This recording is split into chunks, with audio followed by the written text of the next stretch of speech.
Thank you, everyone, for joining us for the webinar Trail Assessment for Accessibility and Sustainability. My name is Candace Gallagher, and I am the Director of Operations and Webinar Coordinator for American Trails. This is our 229th webinar in the American Trails Advancing Trails webinar series, and this is the final of 4 webinars in a series that we are hosting this fall and winter in partnership with the Professional TrailBuilders Association. And a few logistics, this webinar is being recorded. It includes real-time closed captioning in English and also offers free learning credits. And links for the learning credit quiz and the survey will be in the chat box. And you can turn on captions by clicking on the CC button at the bottom of your Zoom window. And attendees will receive a follow-up email from me within 2 days that will include a link to the recording, the transcript, the resources slide with the presenter emails, as well as learning credit details.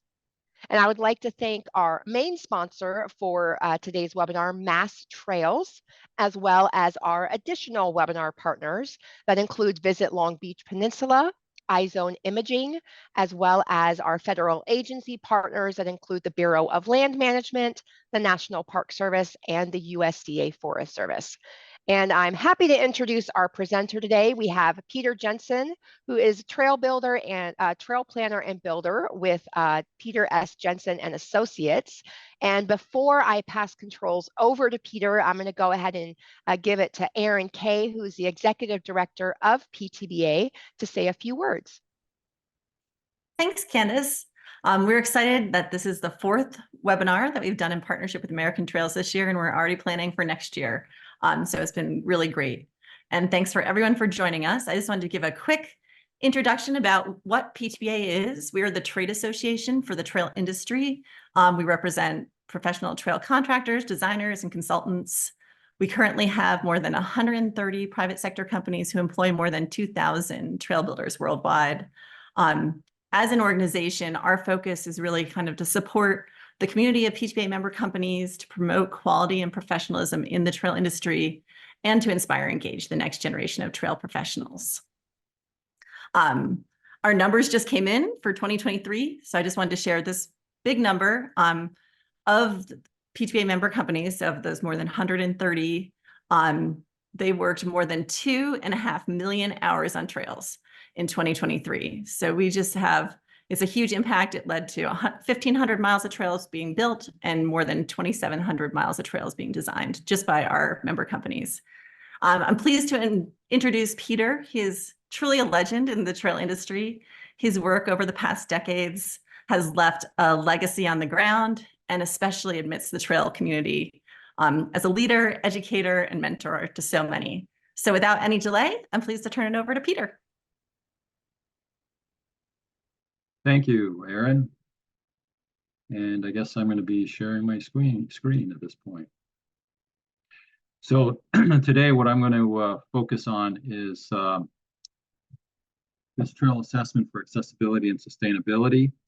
And my main focus over the years has been pedestrian trails, but this process could be viewed as applicable to all other types of trails as well. And in this presentation, I'm just going to go through a number of sort of global items and then also some specifics. And what we want to do is, hone in on some of those specifics towards the end. Just a quick amount of background for me. I was part of the Regulatory Negotiation Committee on Outdoor Developed Areas in the late 90s, which really got me launched into the whole accessibility piece, and have been doing a lot of what we call all persons trails since then. And we work pretty much all over the Northeast. So trail assessments. I'm going to talk about sort of the large picture in terms of assessments. We've been hired to do trail assessments for various organizations. And that's the big picture part, is really looking at an entire trail system. And there's a number of factors that come into play there. What the resource impacts are, not necessarily on an individual trail in the big picture perspective, but overall on a property. Higher use versus lower use, what's going on within a trail system, those areas that have lower use, why is that? And why are the higher use areas used the way they are? What are the access priorities? How do people get into a trail system? Are there trails on property that perhaps they're little used or difficult to maintain, that type of thing? Do you want to eliminate those trails? Or are there trails that areas you want to get to by adding a new trail? And part of that adding a new trail is also the idea of taking an existing trail and upgrading it to an all-persons trail or an accessible trail. So there's a lot of different things you can look at sort of in the big picture side of the equation. Once you've got that established, then you can sort of dive down into the more specific side. Looking at a particular trail, for example. What are some of the issues associated with that? How do people get to the trail in terms of, whether it's by vehicle or, bus or train or that kind of thing. I know of a number of trails that are accessed by public transit, whether it's bus or train. And, that can have some positives and it can also have some negatives in that you can get a lot of people accessing a particular trail at once. One of the fundamental things that we look at is, what's the purpose of the trail? Pedestrian, is it mountain biking? What might it be? And then also the designed use. Lots of times, at least here in the Northeast where I am, there are many trails that are just kind of created. And I'll have some examples later where a trail was flagged through the woods and cut and opened. It wasn't really designed with any particular purpose or use in mind. And we'll talk about some of those implications of doing it that way. A lot of the trail assessment work really focuses on tread conditions. What are the existing conditions on that particular trail and what are the renovation needs to bring that trail, to a higher standard. And then we also look at, what are some of the sustainable elements? And obviously that's going to be a major focus of what we're going to talk about this afternoon. And degree of accessibility, if you're looking at converting a trail, an existing trail to meet the accessibility standards of, the Architectural Barriers Act, for instance. So I dove into some of the definitions. I did a little search on that. And as you can see here, the quality of being able to be reached or entered, quality of being easy to obtain or use is one of the definitions of accessibility. But I like the second one better in the sense that accessibility is the practice of making information. So in other words, maps, that kind of thing, access points, activities, so the type of use, and or environments sensible. That would be like interpretation, for example, meaningful and usable. Usable obviously is the physical part, but it could be visual as well for as many people as possible. This is partly why we call these all-persons trails, because it's a trail for everyone.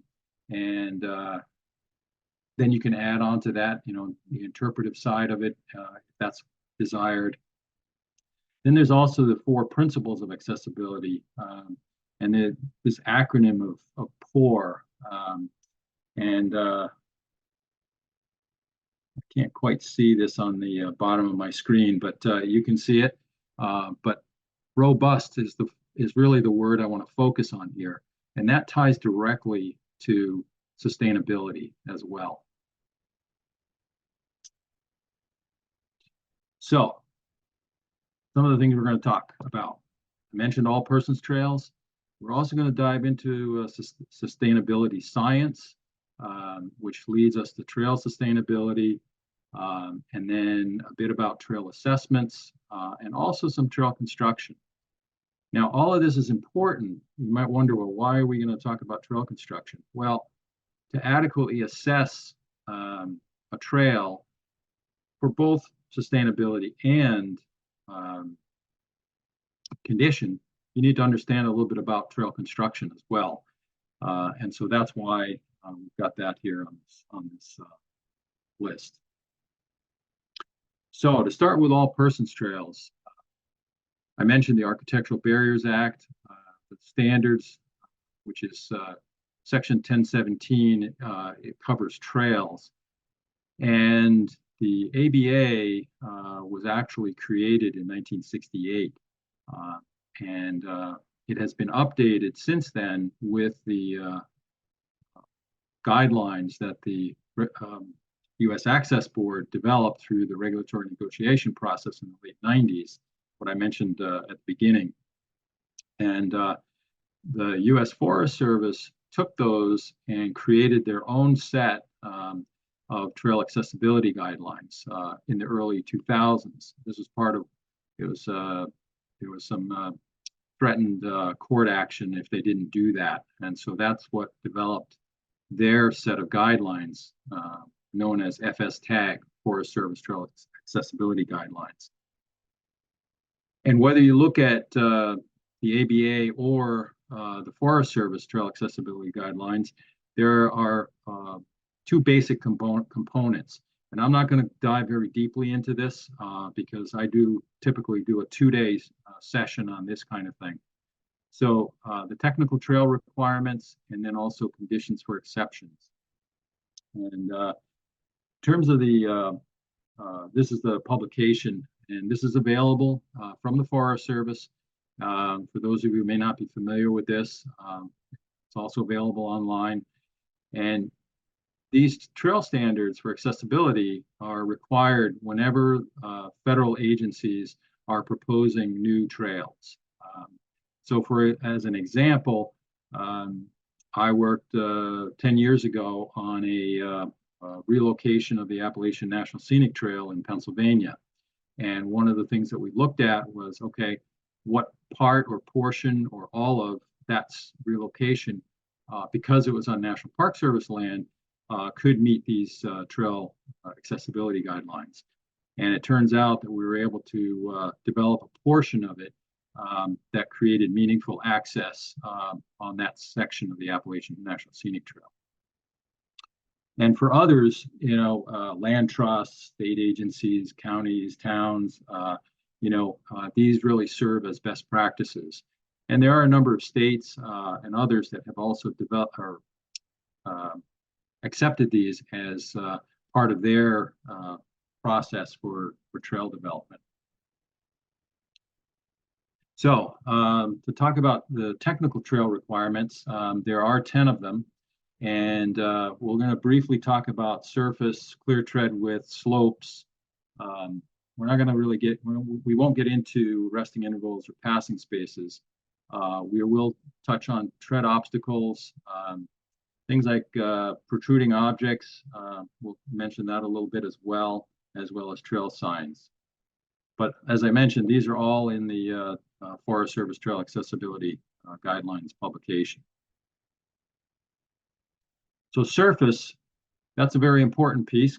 If you think about it, the ground over which we walk or use a wheelchair or crutches really needs to be firm and stable so that our access is good on that. Now, that could be on native soil, and that's can be a bit challenging, but I have found places where the native soil is acceptable for this.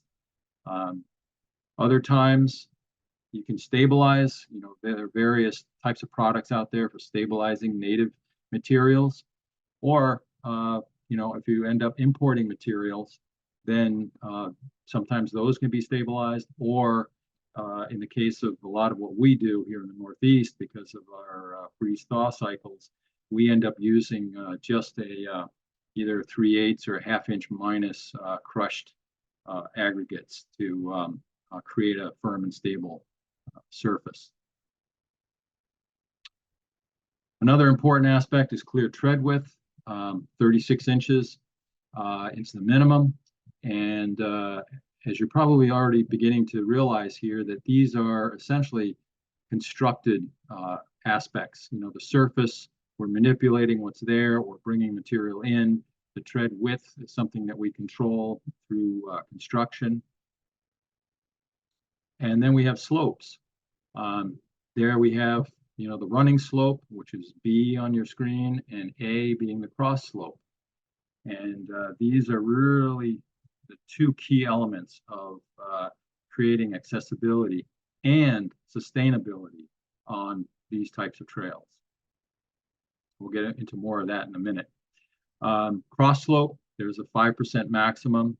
And again, this is a constructed element, assuming we're working on, you know, ground that can be manipulated.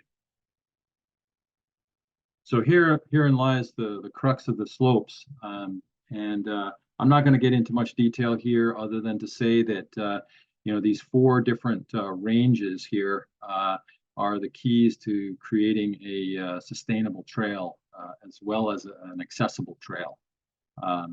And the thing you need to understand here is that from one grade segment or category to the next, we need to have a resting space that is 5% or less. Obviously, if you have a tread that's 5% or say 4%, you've got built-in resting all along that section of tread. But once you go above 5% and you're changing from, say, you know, 7.5, and you want to go to 9, you need a 5% or less section, at least 5 feet long, to create a resting space. Another element of running slopes, you know, in order for it to really meet the guidelines, 70% or more of the trail's length, you know, has to have a slope of less than 8.3%. And I'll talk a little bit more about that later, how you can achieve that pretty easily. Tread obstacles, you know, there's a guidance of, you know, 2 inches of maximum height. And as you can see, here's a stone protruding out of the treadway. And the reason for this 2-inch is that a standard wheelchair will clear that, you know, typically by straddling it. As you can see here, there's not enough space on the right-hand side of that stone for a chair to pass by, but there is enough room to be able to straddle. Then, of course, you have situations like this. You know, this is not exactly what, you know, is viewed as accessible. And so therefore, there is an advisory that those obstacles need to be separated by at least 48 inches, which allows for maneuverability. Now, protruding objects, you know, when we're in the natural environment, there's all types of things that project into the trail, you know, vegetation, geologic features, things like that. But none of those are protruding objects. And what really meets the protruding objects definition are really things like trail signs, kiosk roofs, for example. You know, if you think about walking down the trail with this, you know, say a piece of plywood, okay, that has the tread width, and you're 27 inches above the trail and or treadway and 80 inches off the ground. As long as you don't hit anything that is installed, such as a trail sign, you don't have any protruding objects. So it's, from my experience, the main obstacle that I find are the kiosk overhangs or roofs over kiosks. They need to be that 80-inch, have that 80-inch clearance. Trail information signage. Again, this is another place where trail assessments can come into play, where you're really assessing a particular trail for, you know, this information that you want to provide to trail users. Obviously, the length of the trail, but things like for accessibility purposes, surface type, minimum tread widths, slopes, cross slopes, things like that. Information that would be very useful for folks with disabilities to help them understand whether or not they would be able to negotiate that particular trail based on their own personal experience. It's not that you're telling them they're going to be able to go or not. You're providing objective information so that they can make the decision.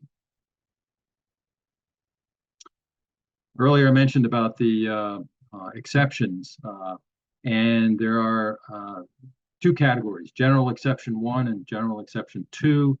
And exception 1 really deals with the technical requirements on an individual basis.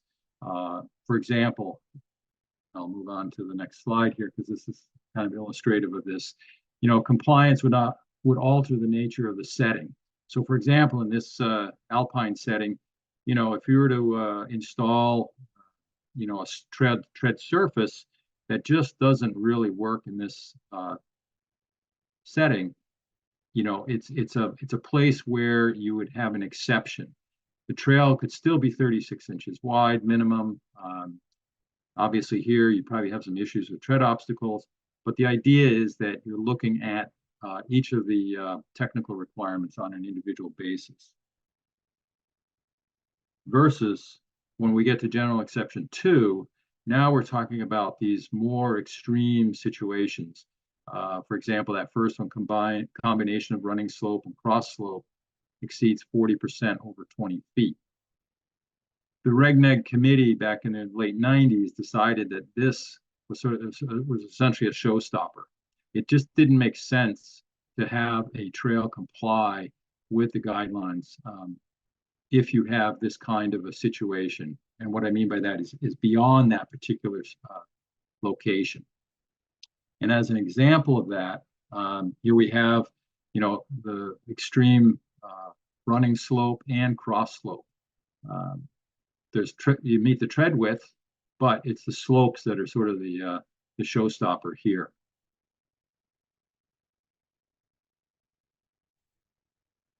Okay, so now we get to more of the sustainability part. And now what we're going to be talking about are these topics.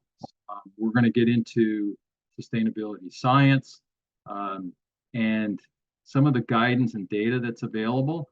We'll talk about fall line calculations, the half rule, grade measurements, and how rise run comes into play.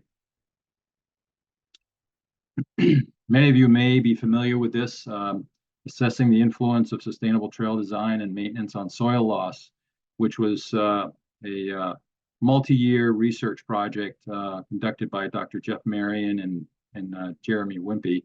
And they basically had a group of grad students out of Virginia Tech in Blacksburg, Virginia, assess the entire length of the Appalachian National Scenic Trail. And they essentially did measurements along the entire trail to look at what constituted sustainability on the trail. And this diagram right here really boils it down to the essentials of sustainability. And there's science behind this.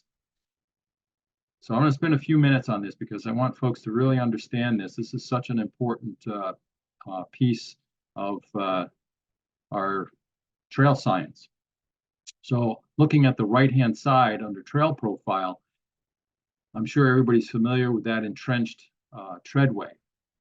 And that's what they found, is that when you have a fall-aligned trail, if you look on the left side, okay, if the fall line runs at 0 straight up the slope, okay, if you're in that close to fall line, you're going to very likely experience some extreme entrenchment. And as that angle of the actual tread grade decreases, okay, coming down more towards the contour level, that decreases. And so once we get below the 45-degree angle, now we get into what are considered side hill trails. And this is where good trail sustainability lives. We want to be thinking about trail alignments that are down below that 45 of the fall line position. Now, this comes into the next piece here that we're going to discuss, and that has to do with the fall line. So I'm sure everybody's familiar with a topographic map with contour lines on it. Well, those contour lines are all level. Okay, so the fall line essentially runs perpendicular to those topo lines. So in this photo here, you can see there's a level laying across the slope, and it would be level because it's a contour. And then the other vertical piece is the fall line. So then once we go to that 45, what we now have is the half rule. So the half rule basically is half of the fall line. And in this case, half of that is 45 degrees. So if we can live in that area for our tread grades below that 45 degrees, that's where we want to be. Now, there's another piece to this that we have to consider. So in this photo, you'll see the yellow arrow, okay? That's the natural slope of that hillside. So if that slope is, say, 30 degrees, okay, and that's therefore the fall line, what we then want to be doing is saying, okay, what's our half rule in this particular instance? Well, that's going to be something that's 45 degrees to the fall line, correct? So if we said it was 35 or 30 degrees, or sorry, 30% on that slope, that means our tread grade maximum would be 15%. Okay, because that's where our 45-degree max comes in.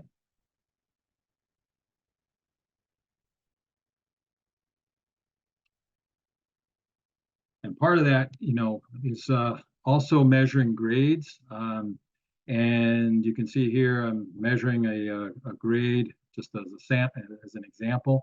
The height of that tape directly tells me what the percent grade on average is over 100 inches, as you can see in the lower right photo. So it's basically a device with a level, and that's 100 inches long, and then you can directly read percent average grade. And also collecting that data, and there's a myriad different ways of doing this. I'm just illustrating some of the things that I do to measure grade, record it, and where that becomes useful is, as we discussed earlier about trail signage, some of that information will appear on the trail signage, for example, like maximum cross slopes. So in this photo here, there's, this section of trail has a rolling nature to it, variable grades. It is an all-persons trail. And what's a little difficult to see in this photo is down around that turn, there's actually a slight upgrade. And that is where water can't pass by. So now we have established a place for water to exit off the trail naturally without any kind of drainage structure. And from the sort of the middle of the photo back towards the bottom of the photo is also a grade coming back towards us. So that means that we've established the top of a treadway watershed, and then the bottom of that watershed is not where the water drains off, but the top of that next up gradient. And what we're really looking at here is a grade reversal. We're going to talk more about those in a bit. So why are grade measurements important? Well, if you're looking at, you've done, you're working on a trail assessment, you've got an existing trail that you'd like to, perhaps upgrade to an all-persons trail, and this is the situation you've run into on an existing trail. Well, it'd be really nice to know what the grade difference is from above those rocks to below those rocks. because it's conceivable that you could lay out a grade, maybe it's, 7.5% going around to the right side of this. It would require some construction, obviously, but it would certainly be doable. But knowing what that elevation difference is, and then understanding the calculations required over the distance, you can figure out what that grade would be in that particular scenario. And if you have an existing trail like this, but you're looking at, doing some restoration or renovation work, and you want to actually add, say, for example, stone steps, you can also use that grade measurement information to determine how many steps you need. And typically, we use a range of 6 to 8 inch or an average of 7 per step. But what's also important here from a sustainability perspective is that above these structures that we have a reversing grade. And again, this is what keeps the water from impacting that structure, the steps, and draining off the trail well above those steps. And again, this is another form of a grade reversal, but more on a hiking trail. Okay. So we're going to get into more details on using this half rule and now grade reversals. So here we have our topo map. Okay. Now we can sort of go back to the big picture in a way. Let's say you've got an existing trail there, and you find that for whatever reason it's not in a great shape, and it just costs too much to renovate it. So you're going to look at some form of relocation. Well, you can use a topo map. Again, remember, each topo line is level. And so if you cross those topo lines with, a line that is, less than 45 degrees, that helps you figure out roughly what kind of distance that you might need for a relocation. It also helps guide you of where to go when you're out in the field. And, now with the availability of LiDAR, with very detailed topo, it's not going to pick up, the little nuances, the boulders on the side slopes and things like that necessarily, the smaller ones. But anyway, this is one way you can do that. Here's another example right here, slightly different orientation. And note that, especially on this red line here, as you approach the top or down from the top, you can see there's a big flat area there in the topo. And that's where you're utilizing the flatter areas for making a turn, a big, broad, sweeping turn to essentially reverse on the contours to gain more elevation. So there's a number of things you can do before you even go in the field to figure this out. Now, earlier I said, okay, so we can determine what the average grade is on either of these alignments by knowing. Take it away. All right. Okay, folks, sorry about that. A little internet problem here in the rural parts of the Northeast. So, half rule. We were talking about the half rule. Here's an example of an existing trail. Does your existing trail, part of your trail assessment, does it meet the half rule? What are some of the issues that you might encounter if you're above the half rule? And you'll probably see that, based on that science information that we talked about earlier, the entrenchment, for example. And if you're planning a new trail, you got to be thinking about that half rule. Grade reversals. So this is where it's really important to look at your trail alignment and utilize natural features around which you can form these grade reversals. So for example, in this photo, the yellow arrows indicate the grade or flow, if you want to think of it that way, flow of water. and you can see the low point on the uphill side of that small tree. So that tree forms the watershed divide, the treadway watershed divide between, two grade reversals. So this is a really important aspect of, evaluating a trail, and also if you're laying out a new trail. So here's an example of a trail that is on flat ground. One of the most challenging things that you can have from an accessibility standpoint, yeah, it's great, but what about water? For those of you in areas that have higher rainfall than others, this is an issue. If you're in a drier climate, it's perhaps much less of an issue. But you always want to be thinking about, okay, so if we have precipitation, where's that stormwater going to go? And so trying to figure out the best location for placement of trails on flat ground, or if you're evaluating an existing trail, what are you going to do with that water flow when it does occur? Another example here, remember that half rule.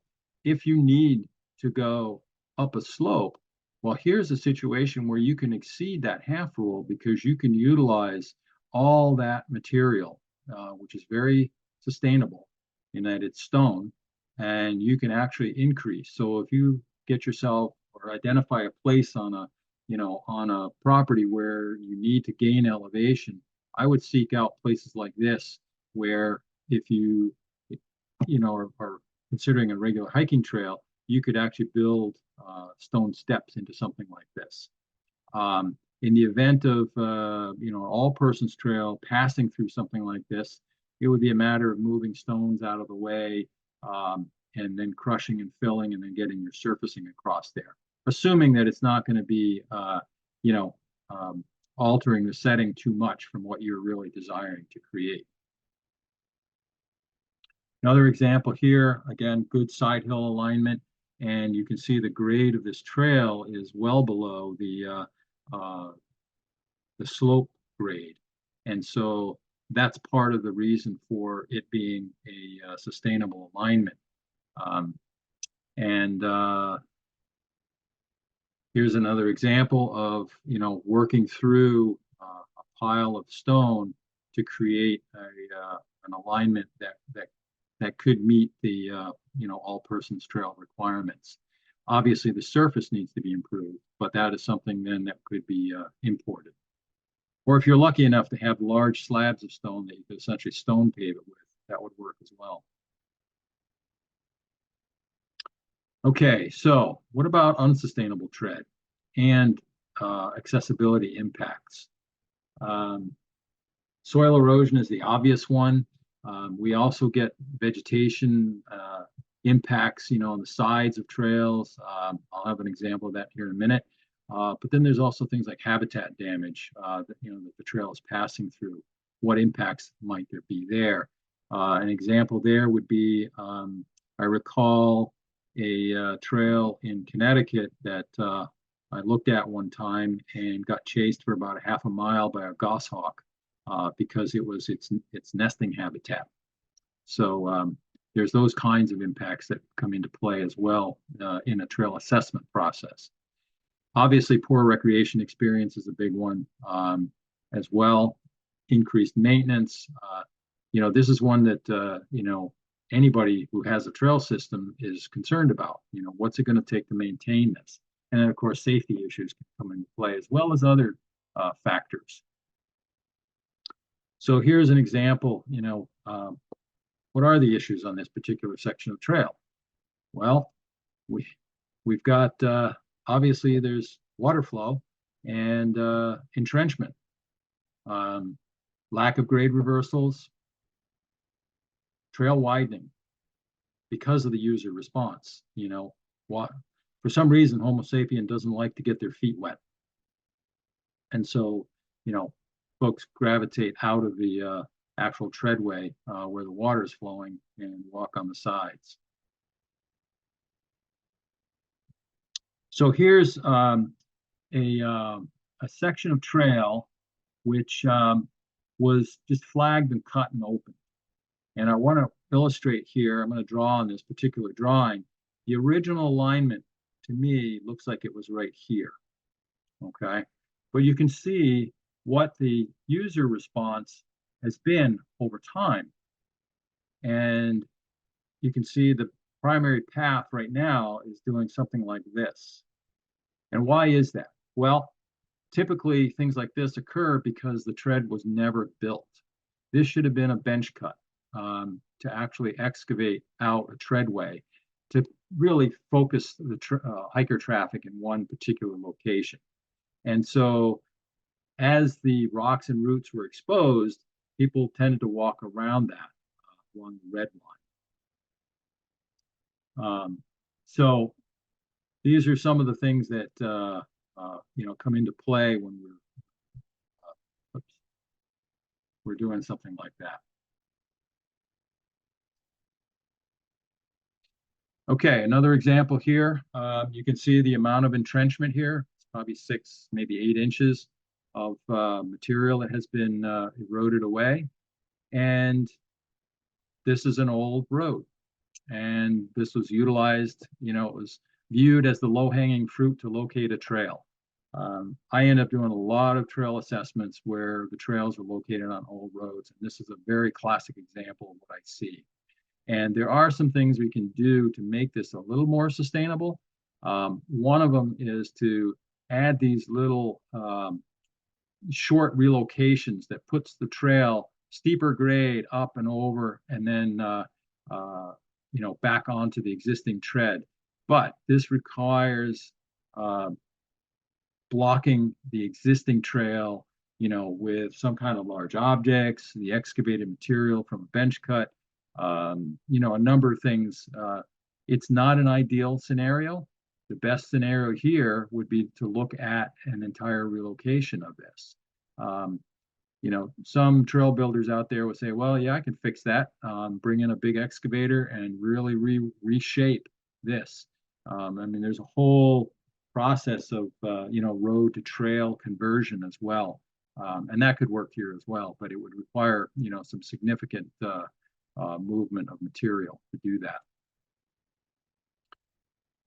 So just a little bit about trail construction. I've already mentioned bench cuts, but here's an example. What we're really doing is we're taking out this triangle of material, getting down to a bench that has 100% mineral soil all the way across. And that excavated material gets disposed of on the lower side, and then the back slope is sloped so that it doesn't collapse down into the treadway. So understanding how that process works is important when you're evaluating, assessing trails. So here's a full bench cut, and the reversals, you can see this are directions of water flow, and they're subtle. They don't have to be dramatic. 4 inches over a 100-inch run, that's a 4% grade. And that's really sufficient for preventing water from flowing down the trail. Stone retaining to build up the lower side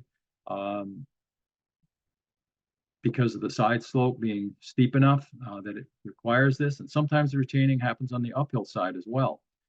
So what we call stone cribbing or retaining is a very useful tool for negotiating side slopes steeper than what you can do with bench cut. And of course, steps, we talked about that earlier. These understanding, again, the rise-run relationship there, tread rise, like I said, average of say 7 inches, and a run typically of 14 to 16 is a good thing to shoot for. The other thing I want you to note is at the bottom of the first step, you'll see other stones at tread level. These are foundations. This is a foundation step. A lot of stone steps fail because there's no foundation step there. And this is all about the sustainability of doing rock step construction. The impact of hikers hitting that soil is such that over time, it will wear away, as well as not taking care of the water. So a combination of use and water is what will undermine that first step if you don't have a good foundation step. So there's a direct connection between these all-persons trails or accessible trails and sustainability. They lie lightly on the land, they drain easily, require minimal maintenance, and provide maximum access.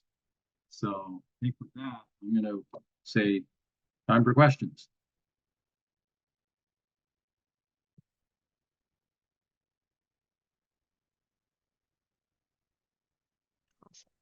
Great, thanks, Peter. There's a lot of questions, so I'll try to pull out some of the ones. There's one just right now that was asking, and I feel like you touched on this some, but to please clarify the difference between all persons trail, accessible trail, and sustainable trail. Okay, so an accessible trail and an all-persons trail are really one and the same things, just different names. These are trails that would meet for example, the Forest Service Trail Accessibility Guidelines. A sustainable trail is really one where we're looking at, having or utilizing the half rule so that you're minimizing the amount of impact from stormwater. There are grade reversals incorporated, which is part of minimizing stormwater impact. And to some extent too, looking at the soils, the types of soils, because there are soils that can, work on steeper grades. Typically, a rule of thumb that I use is like a 15% grade. Once you get to close to 20% grade, obviously we're talking not all persons trail at this point, but a 15% grade, is a reasonable grade to utilize on sort of a good mixed grade of soil. Once you get into looser soils, your grades are going to have to go down because there's going to be they're more highly erodible types of soils. Making sure that water can get off the tread is so important as well. So that's what, in terms of sustainability, that's what I look for. So kind of along the same line, there was a question about the difference between ADA and ABA and kind of. Right. Yeah. That's great. I was hopeful that someone would bring that one up because there is no such thing as an ADA trail. In the ADA law, there is no reference to trails. That's why it's in the Architectural Barriers Act, or ABA, okay? And I have it on good authority that at some point in the future, the U.S. Access Board wants to combine the ADA with the ABA and have one law that applies universally, okay? And when we get to that point, then there will be whatever they decide to call it, whether it's ADA or ABA, that it will be whatever that acronym is, trail. But right now, you could call it an ABA trail, and it would meet the federal trail standards, okay? But like I said, there's no such thing as ADA trail. Fishing platforms are mentioned in the ADA. Boating facilities are mentioned in the ADA. So as an example, if you have a project where you want to install a fishing platform, okay, you cannot build a trail to that fishing platform.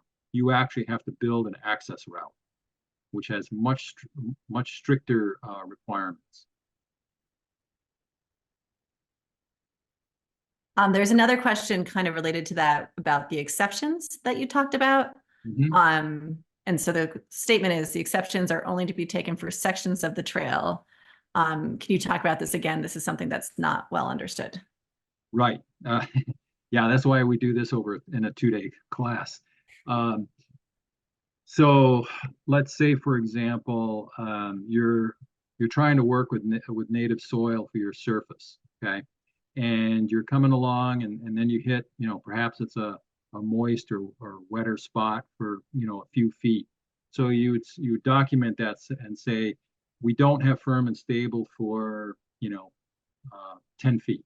Okay. Then you keep going and maybe there's another spot and, same kind of situation. It's only 6 feet. And this is what you would do in that surface category along the entire length of that section of trail that you're looking at. And cumulatively, okay, if that exceeds more than 15% of your entire length of the trail, okay, that's when exception 2 could come into play. That more than 15% of the technical requirement, in this case surfacing, doesn't meet firm and stable, then you would be allowed to accept that trail from a compliance. Okay.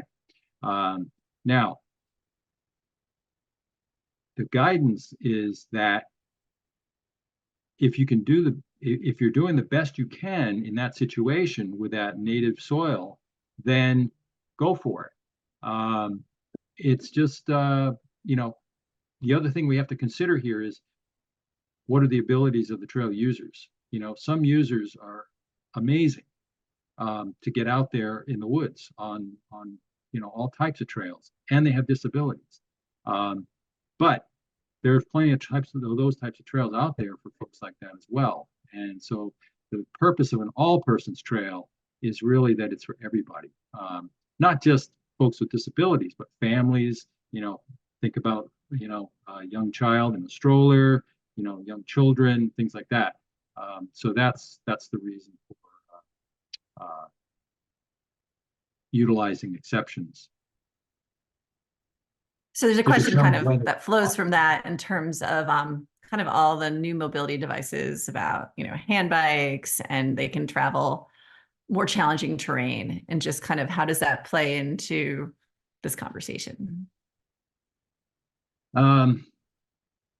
That's a good question. I'm not really sure, to be honest. I mean, with that technology changing, if at some point I would assume, maybe given science fiction coming true a lot of the times, that, personal hovercrafts would enable someone to traverse a trail. Again, the question comes back to, what's the management philosophy on that particular trail? Would that device be appropriate? It's not necessarily a human-powered device. So there are those kinds of questions. I mean, that's really what these all-persons trails are geared for, are human-powered devices. Now, does that mean that a power chair is not used? No, they're typically used on a lot of these trails. But it is, these trail accessibility guidelines are designed for folks to be able to use under their own power. I mean, a power wheelchair can easily do a 20% grade. There are a few questions about steps and accessible trails, and if steps can ever be incorporated into an accessible trail or an AVA trail.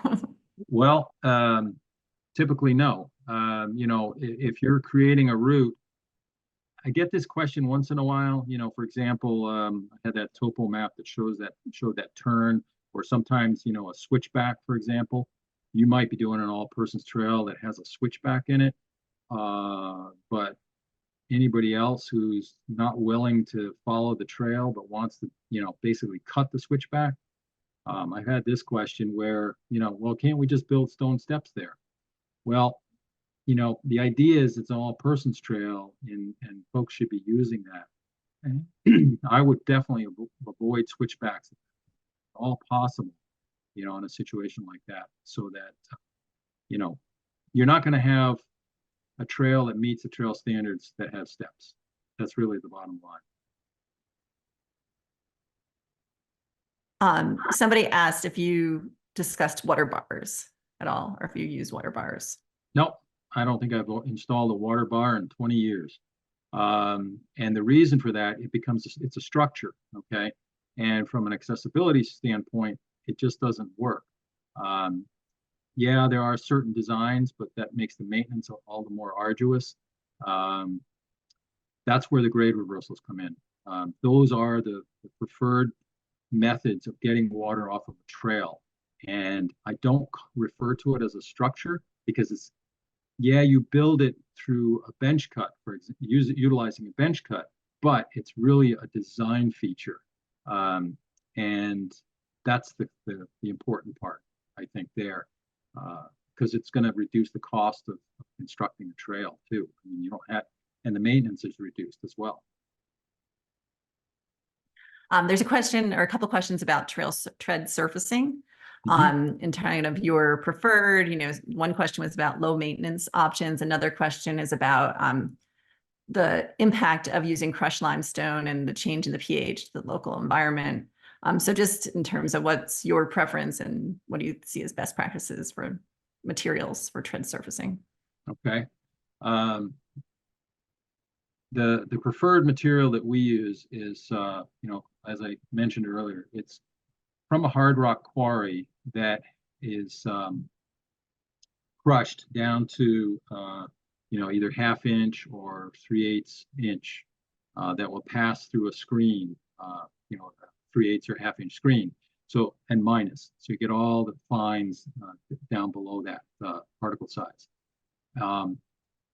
Limestone, I think, presents a unique challenge, and that has to do with the buffering capacity of limestone. So if you're in an area with limestone, it probably doesn't make any difference. But I wouldn't plan on importing limestone into an area that has granite, for example. The limestone and granite interaction in terms of when you mix it with water, you're changing pHs and things like that, but also aesthetically. I have seen limestone trails and they're white. Limestone can, if you went to dolomite, for example, which is a grayer color, that might be more acceptable aesthetically. There could still be some issues, in terms of runoff and pH. And again, it's a location. Are you next to a stream? Are you crossing a stream? All of these things come into play. So it's a lot of it's about location and aesthetics. I guess that's the best I can do on that particular question. So also related to tread surfacing, what equipment do you use to compact aggregate base on an all-persons trail? There was this, someone mentioned having a struggle with that, getting it compacted enough. Right. So I guess the first question I would ask there is what material are they using? Because if it's not very angular, so for example, those of you who might be familiar with glacial outwash or even alluvial sediments, out of a stream or river, those particles are rounded. Even though it might be sent through a crusher and crushed and screened, you're still going to have, say, for example, 3/8 minus, you're still going to have particle sizes that are going to pass through that screen that don't get crushed, that are rounded, and they're just not going to compact as well. So you really want very angular crushed rock as your parent material. And in terms of compaction, we use a plate compactor, a walk-behind plate compactor. We've used, vibratory rollers in the past as well. One of the key things there too, another question is, what's the moisture content material? If it's too dry, it's not going to compact. If it's too wet, you're going to kind of end up with a muddy mess. So soil moisture, and that's been challenging, especially during some of our dry summers of compacting material. We've had to bring in water. We've watered the material or sprayed the material with water, let it soak in, and then compacting it, or just wait till the next rainstorm. There's a question also about surface trail, and if it's possible then to cross, the question is, when constructing an accessible trail that crosses a steep side hill, have you used an alternative to 1/2 inch or 3/8 inch minus to allow for improved cross drainage or surface flow or groundwater upwelling?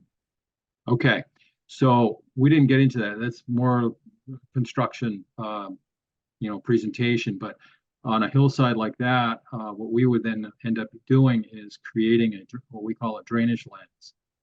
This is something I learned years ago from California State Parks and California Conservation Corps. Basically, what you're looking at is a burrito wrapped, crushed like inch and a half stone that the water can seep through. So essentially what you're doing is you're allowing the natural system to continue, and then you're elevating the trail above that. And that might require some kind of retention on the lower side and perhaps on the upper side as well. But what you really are shooting for is that water flowing through this drainage lens. Think of it as a sieve. That water would pass through, and then your surface is above that. So you're not letting that seepiness go across the treadway. Okay, so there's another question about trail assessments, just in general, the process. And do you see, is it a snapshot, where you do go out on the trail once, or is it something that someone does in different seasons, looking at different conditions? Okay, that's another great question, because it harkens back to, laying out trail. Ideally, you want to, look at an alignment, during all seasons. But in a trail assessment, if you're doing the big picture, you're really doing sort of a rapid assessment. Okay. And so, you're just getting general conditions. Yeah, this trail over here is, got a bunch of erosion on it. There seems to be, it's a seasonal thing, or maybe what it is, it's a stream during storms, it overflows and flows down the trail. That's kind of a rapid assessment type of thing. When we do the detailed one, then we're looking at, okay, what about that stormwater? Maybe the trail passes this small gully that goes up slope from the trail, and perhaps there's evidence of water flow there. Maybe it's only in the spring, maybe it's after every rainstorm, but just looking at the landscape and understanding the natural systems that are there and what's happening. It's kind of like the previous question, the seeps. Lots of times you don't see those seeps necessarily, in the summer, but they might be there only in the spring. So and I've had this situation, I've learned from this, that we built the trail, through an area that when it was dry, come back the next spring, and then there's water flowing on the trail. What happened here? Well, a lot of times that's, based on the soils. So, that was a learning experience for me. Also related to trail assessment, there was a question about UTAP and those devices that Beneficial Design has, especially Right. as related to ABA. Yeah, and I'm sorry, I had thought about mentioning that earlier, but yes, UTAP is a form of assessment for accessibility, and the trail sign slide that I showed, UTAP could certainly be utilized to generate that information for trailhead information, or information on a website or whatever, and you can utilize UTAP. You can develop your own system. It really depends on what your needs are. So that's one system, and I know of other folks that have developed different ways of collecting that same type of information. All right, so we have one more question, so I'm just going to bring it back to the big picture. There's a question about, why do you prefer the term all persons trail? Okay, well, I have to give credit to Mass Audubon for that. They're the ones that came up with that, and it seems to have stuck, because now the Nature Conservancy, at least here in the Northeast, is using that. We did a project for them in New Hampshire a couple of years ago, and that's what they're calling it. And I have since seen others, and it's a term that really demonstrates the inclusivity. It's for everyone, and there have been conversations about, well, what does accessibility really mean? When you say an accessible trail, somebody asked earlier the question of, what does sustainability mean? Well, that's another word that is, or term that is used a lot and perhaps will wear out at some point. it's the same thing with accessible. And that's why All Persons Trail seems to fit the bill in terms of, you know, meaning what it really means. It's for everybody. Awesome. Thanks, Peter. You bet.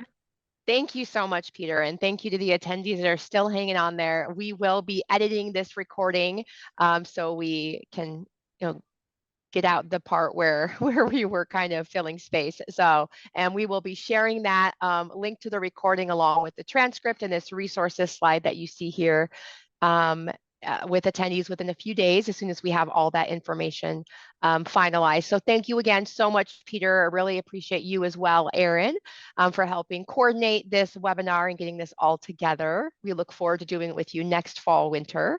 And again, I also want to thank our main sponsor of the webinar, Mass Trails, as well as our additional webinar partners that include Visit Long Beach Peninsula, iZone Imaging, the Bureau of Land Management, the National Park Service, and the USDA Forest Service.